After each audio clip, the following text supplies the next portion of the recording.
pensando en aquel gran sacrificio que le esperaba, en aquella gran agonía que iba a padecer, cuando dice que sudaba como gotas de sangre. Está todo ahí, hermanos, donde lo entregó Judas, hermanos. Ahí donde Jesús, hermanos, pasó esos momentos difíciles, cuando lo prendieron, cuando uno de los mismos de su grupo lo entregó y todavía dándole oportunidad de arrepentimiento, le dice: Judas, con un beso entregas al Hijo del Hombre. Y Judas tenía oportunidad de arrepentirse, hermanos, pero tenían que cumplirse las Escrituras también, hermanos. Tuvo que ver, hermanos,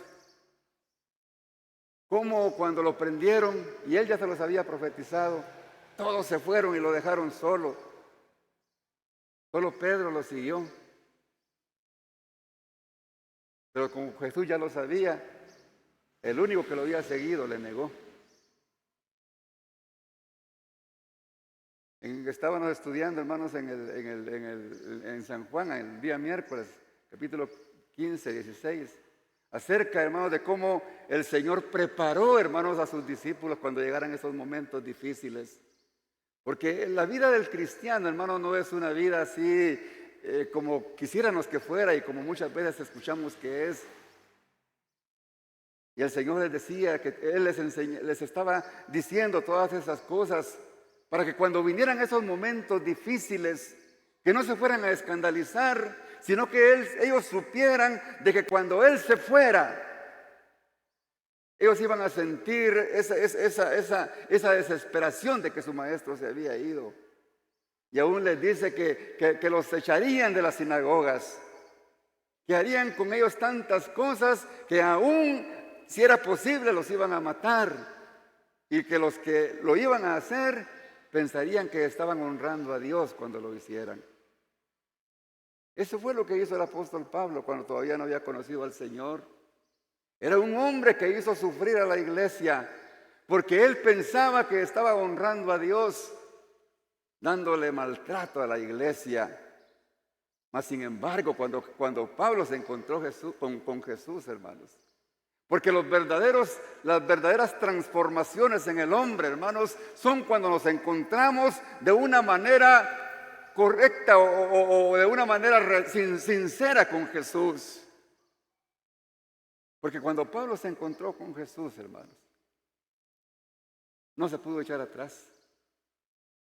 ¿Qué quieres conmigo, Señor? Se sintió él, hermanos, el verdadero encuentro con Jesús. Y Jesús lo hizo reaccionar. Dura cosa es dar cosas contra el aguijón. El hombre, hermanos, sin Dios, él mismo se está dañando. Él mismo se está destruyendo. Quizá está viviendo de una manera bonita en el presente, de una manera religiosa, aprovechándose de las circunstancias.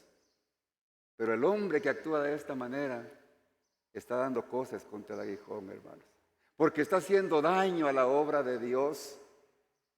Y hacer daño a la obra de Dios, hermanos, es lo más lamentable que el hombre puede hacer, porque tarde o temprano la justicia divina llegará. Gloria al Señor. Lo llevaron, hermanos, contra los líderes, contra Caifás. Lo golpearon, lo escupieron, se burlaban de él. Y tantas cosas hicieron sufrir para que Jesús, hermanos, llegara a la cruz. No fue fácil. Pasó por un camino duro, lleno de dificultades, de dolor, de tristeza, de amargura. Al saber, hermanos, que Él venía para darle vida y oportunidad de salvación a aquellos mismos que lo estaban golpeando, a aquellos mismos que lo estaban vituperando. Él había venido a dar su vida por amor a cada uno de ellos. Y qué triste y qué lamentable, hermanos. Que dice la palabra del Señor ahí en el versículo número 1 del capítulo 26, que todos los principales sacerdotes y los ancianos del pueblo entraron en consejo en contra de Jesús para entregarle a muerte. ¿Quiénes eran? Los principales sacerdotes, los ancianos del pueblo, los cabezas religiosos, hermanos, los guías espirituales, hermanos. Porque los peores enemigos de Jesús, hermanos, es lamentable decirlo, pero están en el liderazgo de la iglesia. Y no les importa el daño que están haciendo a la iglesia por tal de salirse con las suyas y ser beneficiados por asuntos materiales. Dios tenga misericordia, hermanos, y nos guarde de caer en la trampa de Satanás y ser usados para dañar la obra del Señor. Eran hombres que tenían envidia de Jesús. Eran hombres que tenían celos de Jesús. Ellos sabían que realmente Él era el hombre que Dios había elegido. Pero ellos tenían temor porque los iba a desbancar de sus privilegios. Y dice que le llevaron atado y le llevaron a Poncio Pilato, el gobernador. Imagínense, hermanos, a Jesús, aquel hombre manso, aquel hombre humilde, que andaba ahí, hermanos, demostrándole al máximo lo que es el amor, dándole la palabra de vida eterna. ¿Qué necesidad tenían de amarrarlo para llevarlo? ¿Acaso era un maleante que se les iba a escapar? Él sabía, hermanos, que todas esas cosas tenían que acontecer y no había necesidad de atarlo. Porque Él dice la palabra del Señor que como cordero fue llevado al matadero. Un corderito, hermanos, no es un ejemplo, hermanos, que el Señor así lo puso así por así. Es que un corderito, hermanos, es tan inocente que cuando lo llevan al matadero, hermanos, no patalea como patalean los cerdos u otros animales. Él se va al matadero sin necesidad de que lo amarren. Pero qué absurdo. Lo llevaron amarrado. Dice, y entonces Judas, el que le había entregado, viendo que era condenado, devolvió arrepentido las 30 piezas de plata a los principales sacerdotes y a los ancianos, viendo que era condenado. Judas, hermanos, conocía quién era Jesús. Y él sabía que muchas veces cuando lo querían prender, porque no era el tiempo todavía, él se les escapaba.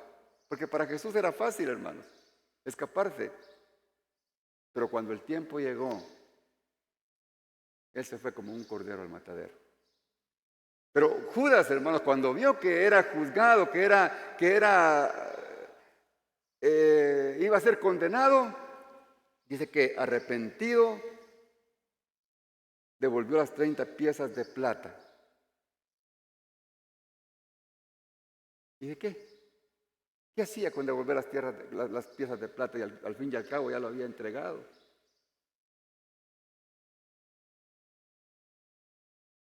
Ahí como dice arrepentido, muchos confunden, hermanos, de que Judas se salvó porque dice que se arrepintió. Hermanos. Judas no se arrepintió. La palabra arrepentimiento, hermanos, tiene dos orígenes. Una que viene de metamelomai, que es estar preocupado por haber hecho algo malo. Es lamentarse por algo que uno hizo, pero eso no es un arrepentimiento genuino. Si vamos a una lectura, hermanos, de la Biblia en la traducción actual, dice, cuando Judas supo que había condenado a muerte a Jesús, se sintió muy mal por haberle traicionado. Aquí no dice que estaba arrepentido, porque el verdadero arrepentimiento, hermanos, es el arrepentimiento que tuvo Pedro cuando le negó. Es un arrepentimiento, hermanos, que se usa del original metanoia, que es un arrepentimiento genuino de corazón, que es el arrepentimiento que Dios está esperando de cada uno de los hombres. No una actitud hipócrita de resentimiento, sino un arrepentimiento que salga del corazón. Eso es lo que Dios, hermanos, está demandando de nosotros. Jesús, hermanos, Él necesita que cada uno de nosotros seamos sinceros con Él para que Él nos perdone y tengamos, hermanos, la bendición de la vida eterna. Gloria al Señor. Sigue diciendo la palabra del Señor, diciendo: yo he pecado entregando sangre inocente. Él sabía que Jesús, hermano, no se merecía lo que estaba viviendo, y le cayó remordimiento en su corazón. Mas ellos dijeron: ¿qué nos importa a nosotros? Allá tú. Por eso, hermanos, hay que pensar las cosas antes de hacerlas.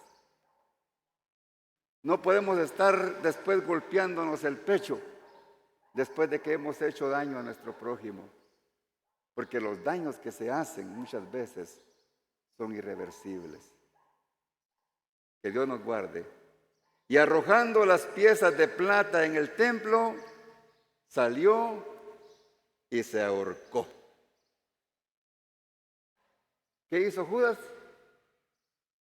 No aprovechó, hermanos, a Jesús. Jesús lo hubiera perdonado, pero él hizo su propia justicia, hermanos. Se ahorcó. Y eso es lo que cualquier persona hace, hermanos. Hace su propia justicia y no ve a Jesús, quien vino para justificarnos y hacernos libres de todo pecado, de toda maldad que hagamos como humanos que somos, hermanos. El Señor nos libera. Pero cuando nosotros queremos aplicar nuestra propia justicia, tenga por seguro, hermano, que vamos a fracasar espiritualmente. Se suicidó porque no encontró salida para su problema. Hizo todo lo contrario a lo que hizo Pedro. Cuando Pedro negó a Jesús, hermanos, dice que él se salió y se cruzaron las miradas con Jesús.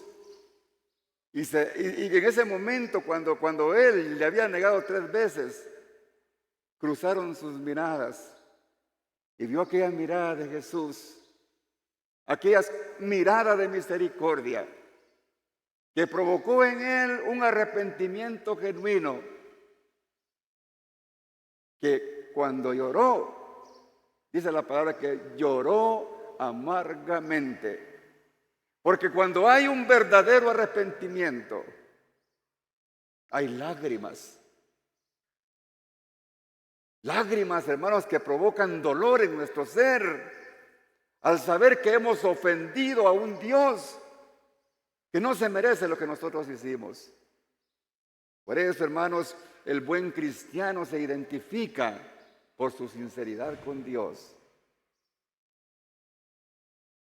siendo honestos con Él, para que el Señor tenga misericordia y nuestra vida sea cada día de bendición, de victoria en victoria. Gloria al Señor. Y los principales sacerdotes, tomando las piezas de plata, dijeron: no es lícito echarlas en el tesoro de las ofrendas, porque es precio de sangre. Ellos sabían, hermanos, que lo que estaban haciendo era la maldad de su corazón. Ellos se creían irreprensibles, pero tenían un corazón completamente malo, lleno de maldad, porque estaban haciendo algo que realmente desagradable ante los ojos de Dios. Estaban conscientes que estaban dando muerte, que iban a dar muerte, que estaban golpeando, que estaban insultando a un hombre inocente. Y después de consultar, dice, compraron con ellas el campo del alfarero para sepultura de los extranjeros.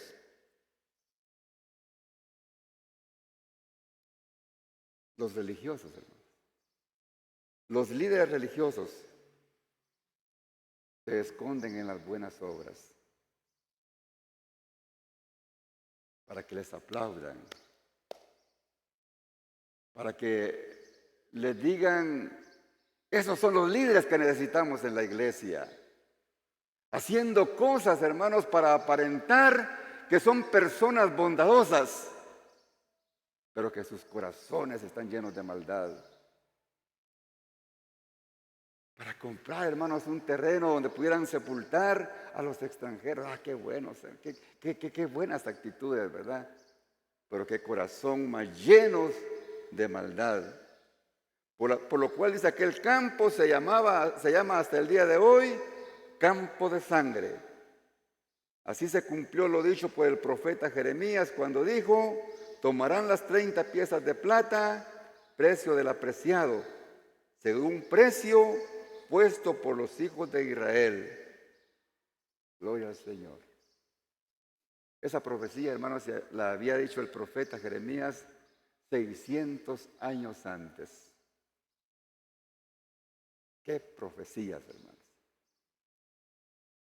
¡Qué profecías!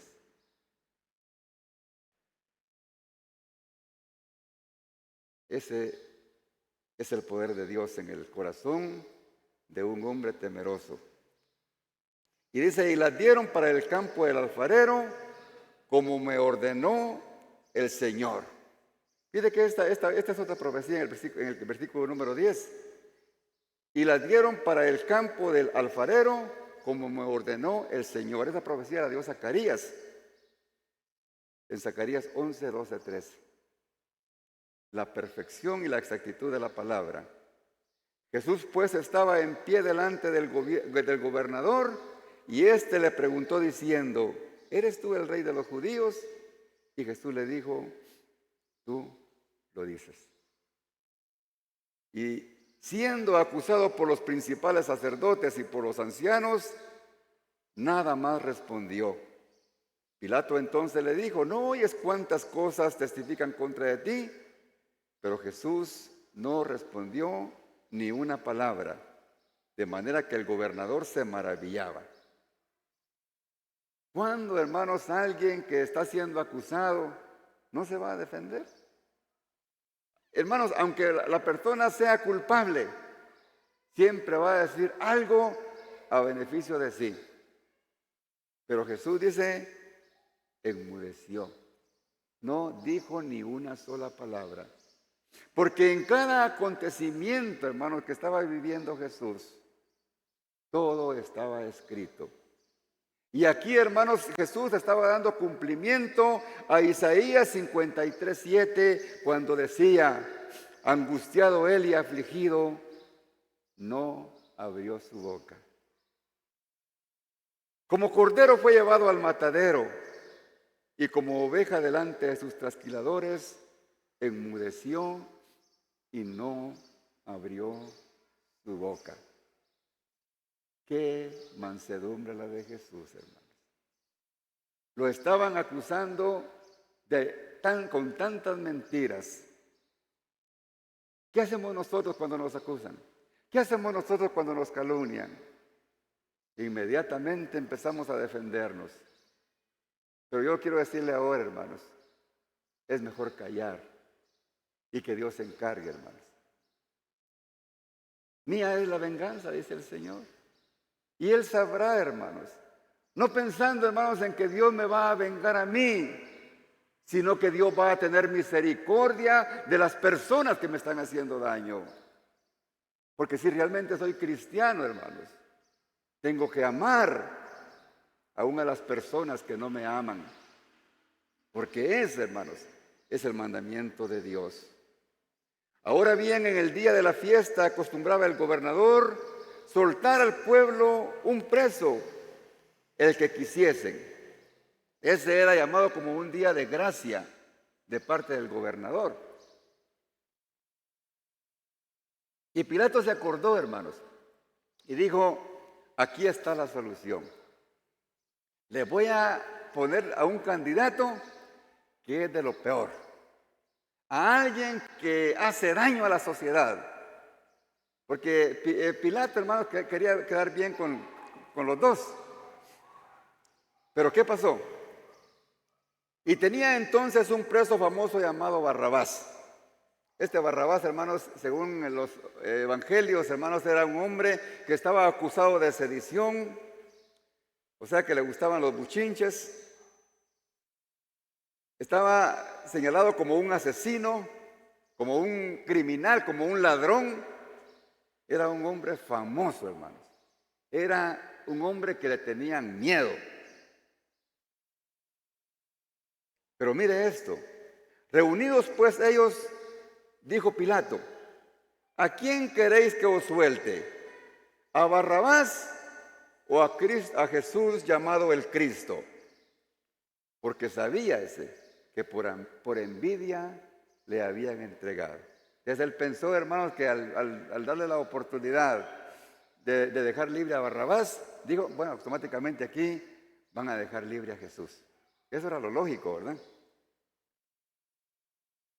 ¿Y qué pasó? Y estando él sentado en el tribunal,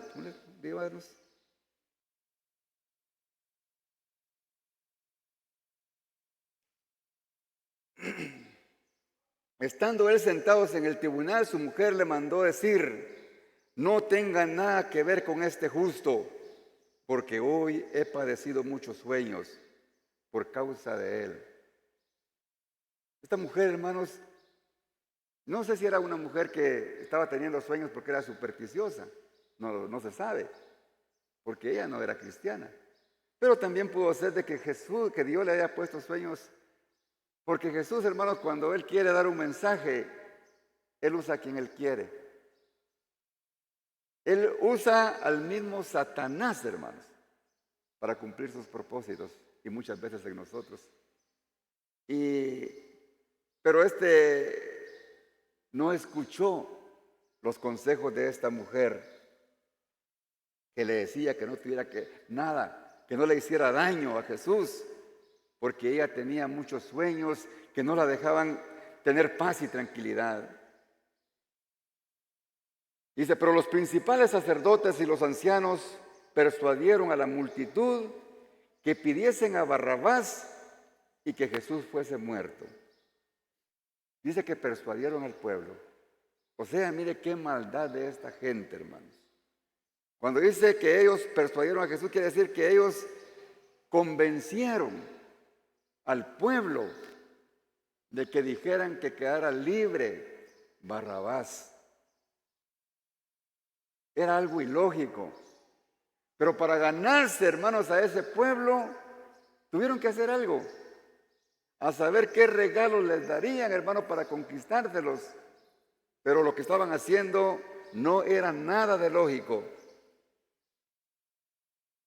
A saber, hermanos, qué cantidad le dieron a cada uno para ganarse la voluntad de cada uno de ellos o el voto.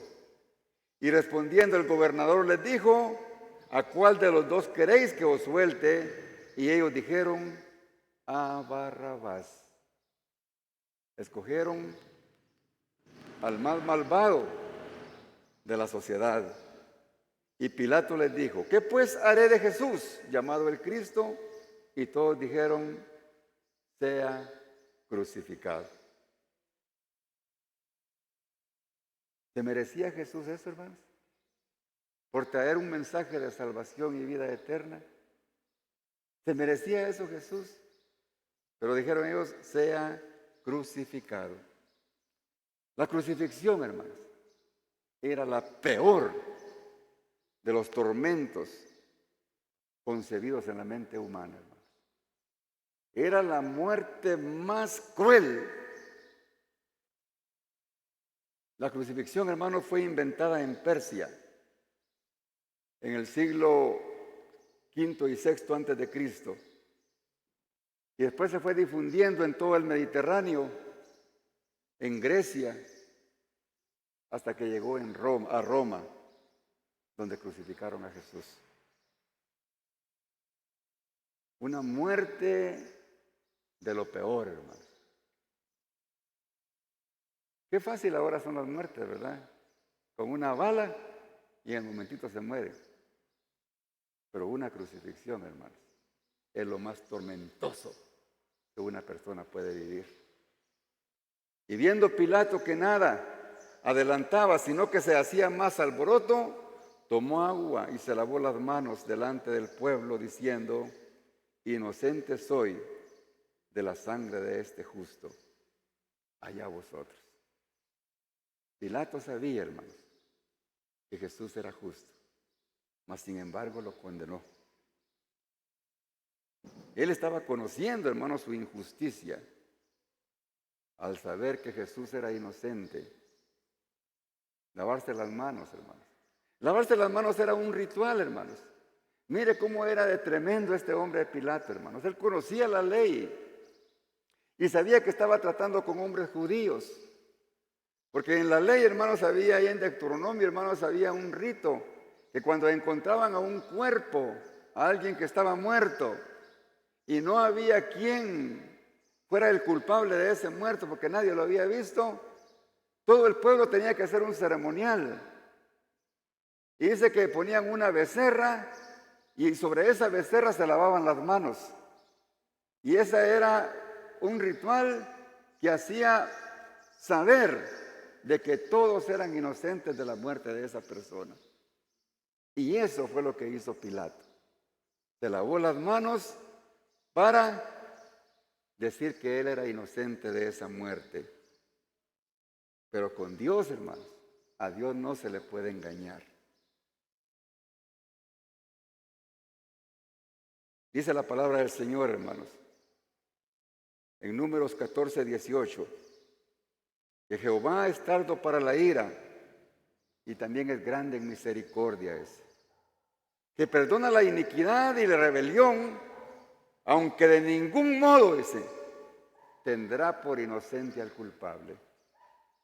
Así que mi señor Pilato está ya esperando para juntarse juntamente con los que no crean en Jesucristo.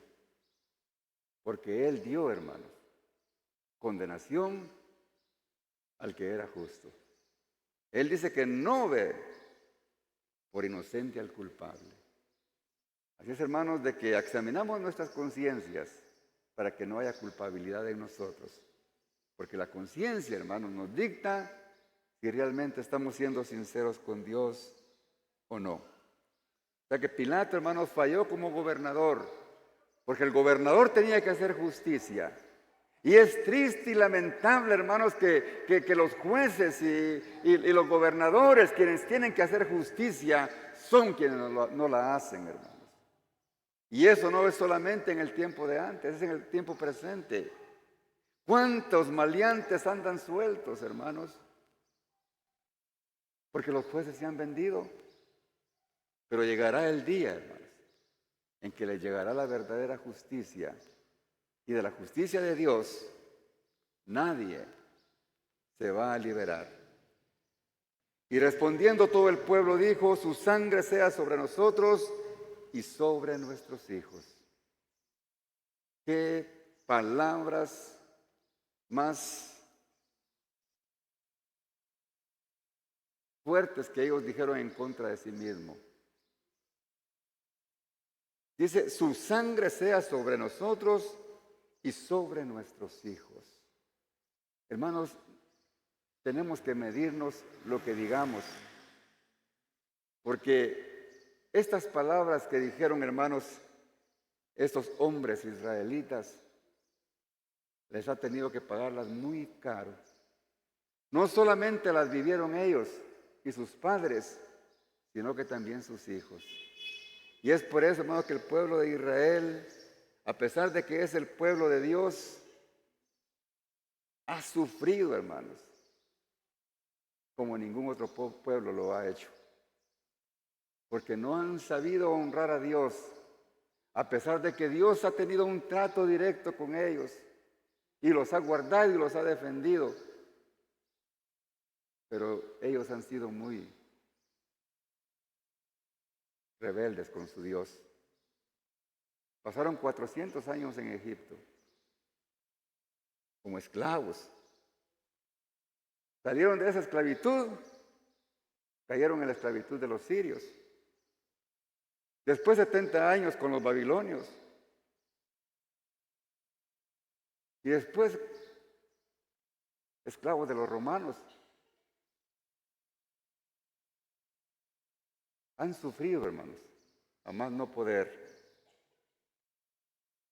Después de que como a los 35, 40 años, hermanos, de que ellos dijeron esas palabras en contra de Jesús, hermanos, y que su sangre cayera sobre de ellos, el emperador Tito les destruyó el templo. Y se quedaron solo con el muro de los lamentos, donde ahora se reúnen.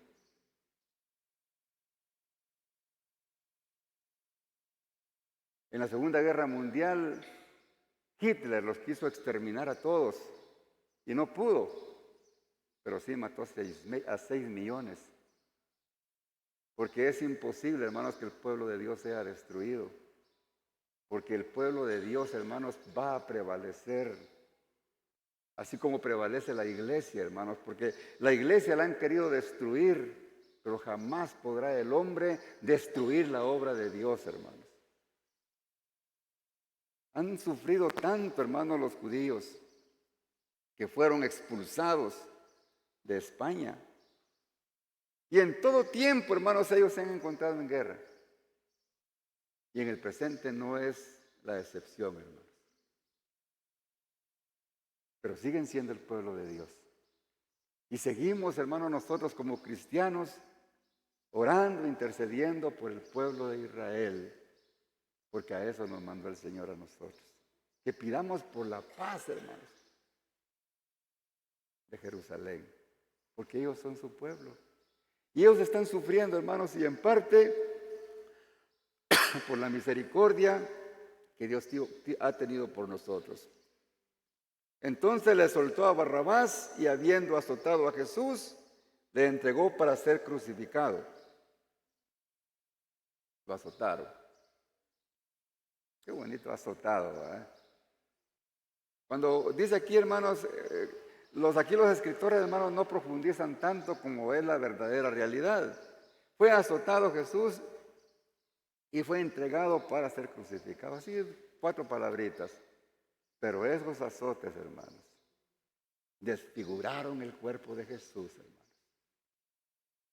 Con esos azotes, hermanos, que en las puntas tenían unos garfios, unos ganchos hechos de metal o de hueso, que cuando cada latigazo caía en el cuerpo de Jesús, hermanos, desgarraba sus músculos, desprotegía sus vísceras, destrozaban sus venas y sus arterias, y eran ríos de sangre. Unos azotes que desfiguraron su cuerpo. Y una corona de espinas que desfiguraron su rostro. Porque después dice que lo injuriaban y se burlaban de él. Y le daban con un palo en la cabeza. Imagínate con corona de espinas y todavía darle con un palo en la cabeza para incrustar más las espinas en la cabeza. Qué dolor, hermanos, más incomparable el que sufrió nuestro Señor Jesucristo. Todo para darnos salvación y vida eterna. Y nosotros muchas veces somos indiferentes. Hacemos las cosas, hermanos, de una manera como que si no fuéramos cristianos muchas veces. Pero que Dios tenga misericordia y valoremos el sacrificio de Jesús, hermanos. Valoremos el sacrificio de Jesús, hermanos. Que no sea de por gusto, hermanos, lo que Él pasó, lo que Él sufrió. Entonces los soldados del gobernador llevaron a Jesús al pretorio y reunieron alrededor de Él a toda la compañía, muchos soldados, y desnudando le echaron encima un manto escarlata. Era el color, hermanos, que usaban los reyes y lo hicieron para burlarse de Él. Y pusieron sobre su cabeza una corona tejida de espinas y una caña en su mano. Hincando la rodilla delante de Él, le escarnecían diciendo: salve, Rey de los judíos. Ellos estaban burlando de Él de la peor manera, mas sin embargo Jesús seguía callado. Le escupieron, tomaban la caña ese y le golpeaban la cabeza, es lo que les acabo de decir. Le golpeaban la cabeza. Está bien un golpe en la cabeza, pero él tenía espinas, hermano.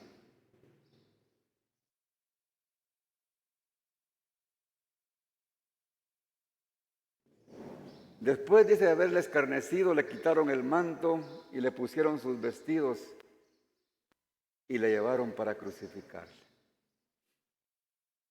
Qué fácil se siente, ¿verdad? Lo golpearon y crucificarle, ¿verdad? Pero qué difícil para él. Porque cuando salieron, dice, hallaron a un hombre de Cirene que se llamaba Simón. A este obligaron a que le llevase la cruz. ¿Por qué? ¿Cómo estaría el cuerpo de Jesús a estas alturas, hermanos? Yo les invito para que nos formemos una imagen. Un cuerpo completamente desfigurado, lleno de llagas.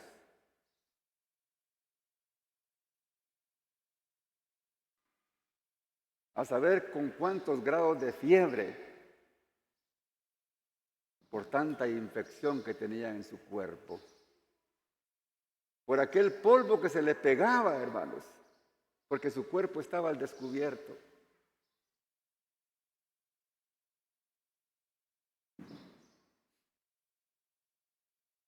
No podía con la cruz. Era imposible que él pudiera con la cruz. Y encontraron a este varón para que le ayudara hasta llegar al lugar donde iba a ser sacrificado, al lugar llamado Gólgota, que significa lugar de la calavera. Y le dieron a beber vinagre mezclado con hiel, pero después de haberlo probado, dice que no quiso beberlo. ¿Qué sería que no quiso beber el vino, hermanos, con la hiel? Porque fíjate que el vino con la hiel lo usaban para evitar dolor.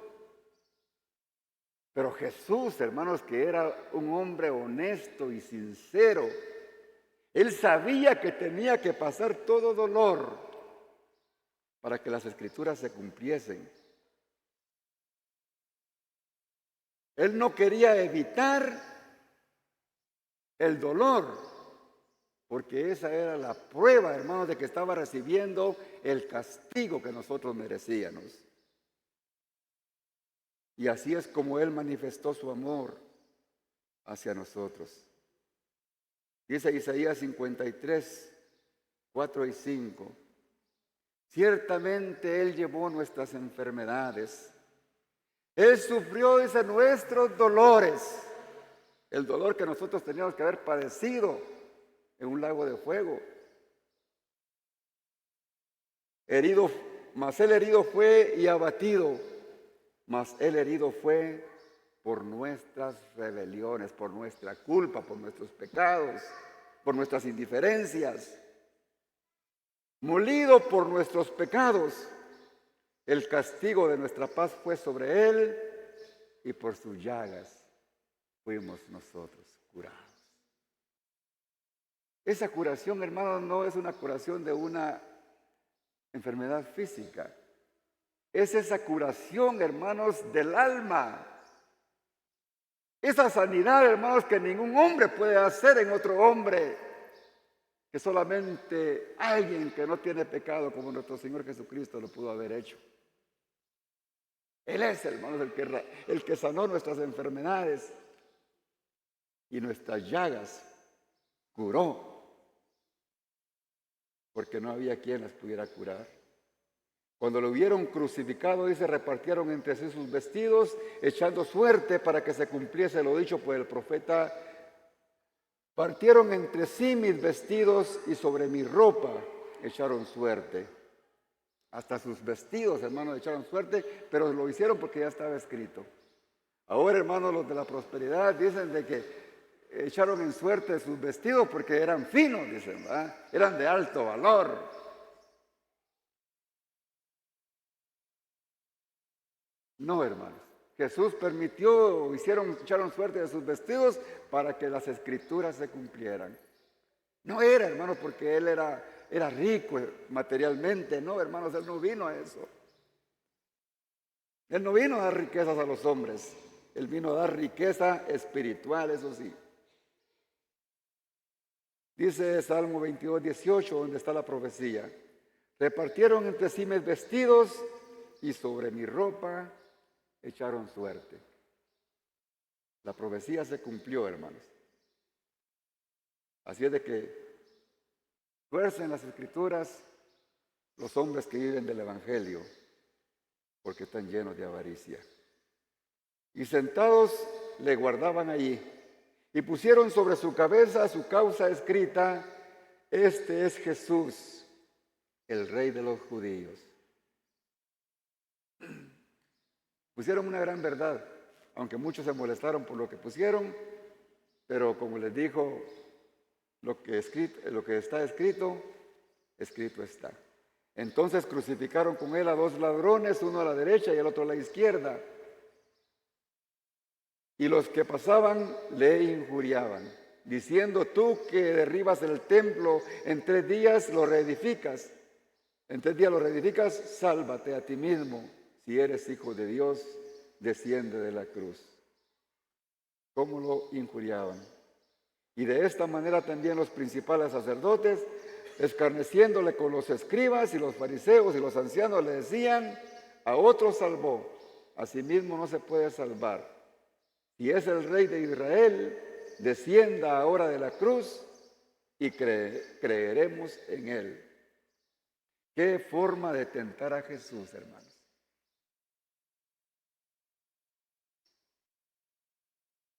Religiosos, sacerdotes y escribas lo estaban injuriando. Para Jesús era bien fácil, hermanos, bajarse de la cruz. Y lo pudo haber hecho, hermanos. Porque a él, hermanos, le era fácil y sencillo. Pero Jesús estaba prometiendo la palabra que ya había hecho. En Juan 10, 18 Jesús decía: mi vida nadie me la quita, decía, sino que yo la pongo de mí mismo.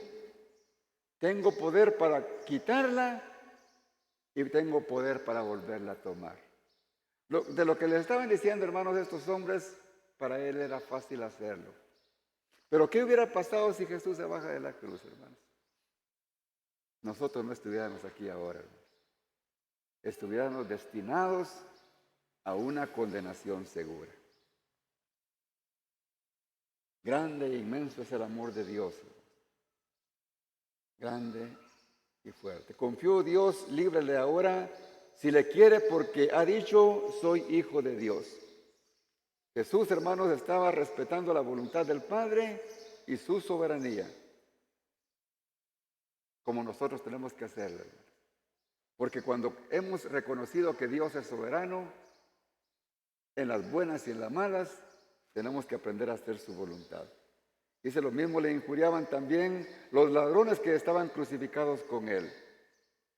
Los mismos ladrones, hermanos, según Mateo, lo estaban injuriando, pero según Lucas, después de uno de ellos se había arrepentido, dice que uno de ellos decía: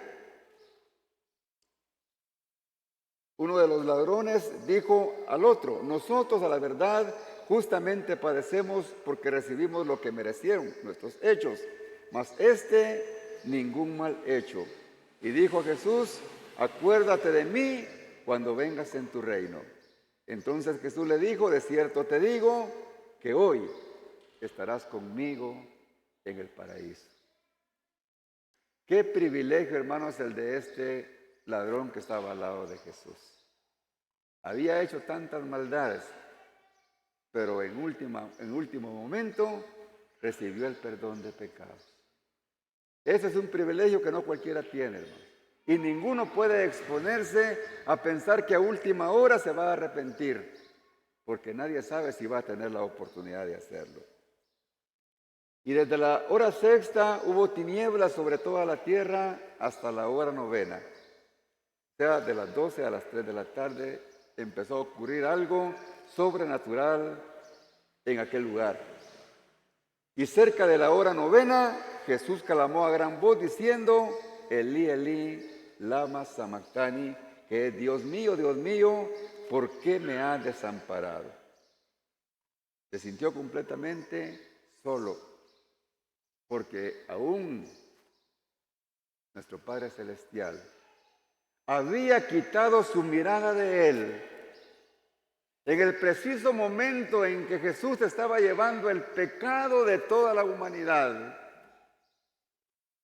Dios, hermanos, estaba derramando la ira de él, de Dios, sobre su propio Hijo, hermanos, que no quería verlo porque él estaba llevando los pecados de toda la humanidad, y le quitó la vista y se sintió solo por causa de nuestros pecados, hermanos. Y algunos de los que estaban ahí decían, al oír a Elías llama a este, y a veces escuchamos mal, hermanos, así como estos hombres estaban escuchando mal, que decían que Elías estaba llamando. Por eso tenemos que estar atentos, hermanos, a escuchar claramente la voz de Dios, para no caer en errores y convertirnos en personas engañadas por el mismo Satanás.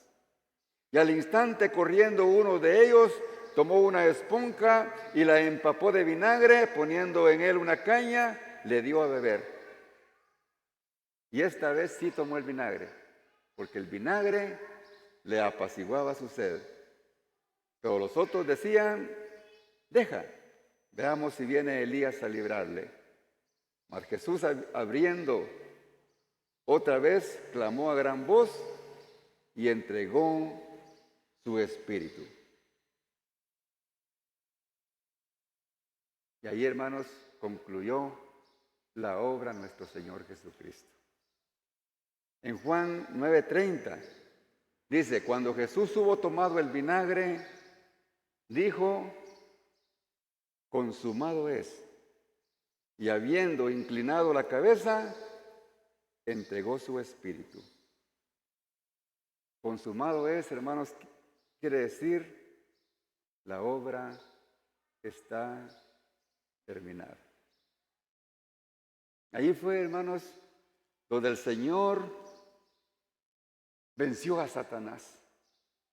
Satanás pensó que lo había destruido, pero el Señor estaba alcanzando la victoria con su último suspiro y todavía pudo decir: consumado es. Y por ese momento tan maravilloso, hermanos, es que los hombres tenemos oportunidad de ser salvos y de tener vida eterna. Gloria al Señor. Yo ya termino, hermanos. Perdón porque me he tardado. Y es el versículo 51. Y he aquí el velo del templo se rasgó en dos, de arriba a abajo, y la tierra tembló y las rocas se partieron. Que el velo, hermanos, dividía el lugar santo y el lugar santísimo, porque al lugar santísimo solamente podía entrar el sumo sacerdote, y no podía entrar un hombre que tuviera pecado, porque si entraba a ese lugar, caía muerto. Por eso los sumos sacerdotes les ponían unas campanillas y una pita, Porque cuando entraban al lugar santísimo, si las campanitas dejaban de sonar, es porque había muerto. Entonces, como nadie podía entrar allá, lo jalaban con el lacito al muertecito que había entrado con pecado al lugar santísimo. Entonces, hermanos, cuando dice que el velo del templo se rasgó de arriba hacia abajo, está simbolizando, hermanos, que la salvación viene de arriba, solamente de arriba, y no de abajo, de doctrinas de hombre. Porque Jesucristo, hermanos, es el que dio su vida por nosotros y ningún hombre tiene la potestad para hacerlo. Por eso, hermanos, tengamos presente, Jesucristo cuando murió también nos dejó, hermanos, cuando Él resucitó, y nos dejó bien claro que Él iba a volver por nosotros. Y el tiempo de Él está muy pronto, hermanos. Muy pronto Él está por venir. Tenemos que arrepentirnos de todo corazón para que no muramos eternamente. Este gran sacrificio, hermanos, que nuestro Señor Jesucristo tuvo que pasar, aún siendo el Hijo de Dios. Si Dios, hermanos, permitió que Jesús, su Hijo, sufriera a la dimensión que lo hizo, eso quiere decir, hermanos, que Dios no dará por inocente al culpable. Ante Dios, hermanos, el que las debe, las paga. Y si nosotros no queremos arrepentirnos ahora que estamos en vida, el día que Cristo venga, ese día va a ser el día más duro de nuestra existencia. Porque el que no pide perdón a Dios por sus pecados, tiene seguridad de una condenación eterna.